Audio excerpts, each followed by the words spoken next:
शिरूर लोकसभा महाविकास आघाडीचे उमेदवार डॉक्टर अमोल कोल्हे आपल्या सोबत आहेत। सर, काय सांगाल, आज चरोली भागात तुमचा दौरा आहे, सकाळी वडू भागात होता, कसा प्रतिसाद जो आहे तो आपल्याला उमेदवारांचा पाहायला मिळतो?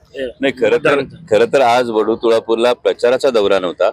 छत्रपती संभाजी महाराजांचा बलिदान दिन आहे आणि आज वडू तुळापूरला त्या शौर्यभूमीवर नतमस्तक होण्यासाठी गेलो होतो. आणि खरं तर वडू तुळापूरला गेल्यानंतर मला सखेत आश्चर्य वाटलं की छत्रपती संभाजी महाराजांच्या समाधी स्थळाचा विकास आराखड्याचं जेव्हा भूमिपूजन झालं तेव्हा स्टेजवर मिरवणारे आणि छत्रपती संभाजी महाराजांचा इतिहास सांगू पाहणारे यांना कोणालाही आज छत्रपती संभाजी महाराजांच्या समाधी स्थळावर नतमस्तक होण्यासाठी यावंसं वाटलं नाही. यावरून छत्रपती संभाजी महाराजांच्या विषयी महायुतीच्या नेत्यांची किती आस्था आहे ही गोष्ट अगदी स्पष्टपणे समोर आली. आणि दौरा प्रचाराचा आत्ता सुरू होतो, तो प्रचाराचा भाग नाही, ते नतमस्तक आहे, ती भावना आहे. छत्रपती संभाजी महाराजांच्या समाधी स्थळावर नतमस्तक होण्याची ही भावना आहे. आज तिथे रक्तदान सुद्धा केलंय आणि त्यानंतर आता हा दौरा सुरू करतो. वडू तुळापूरचा तुम्ही विषय घेतला त्यावेळेस नाराजी नाट्य पाहायला मिळालं की स्टेजवरून तुम्ही निघून गेलात, त्यानंतर काय संपर्क झाला का तुमचा किंवा अजित दादा असतील किंवा अन्य नेत्यांसोबत?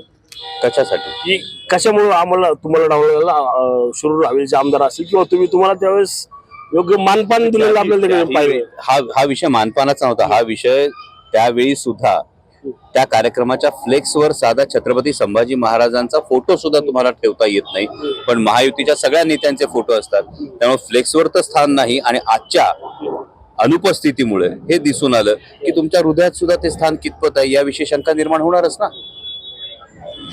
रणजित जाधव, TV9 मराठी, पिंपरी चिंचवड.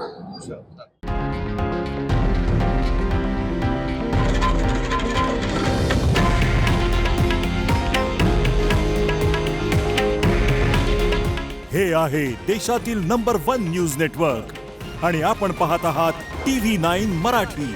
काळजी तुमची, हित महाराष्ट्राचं.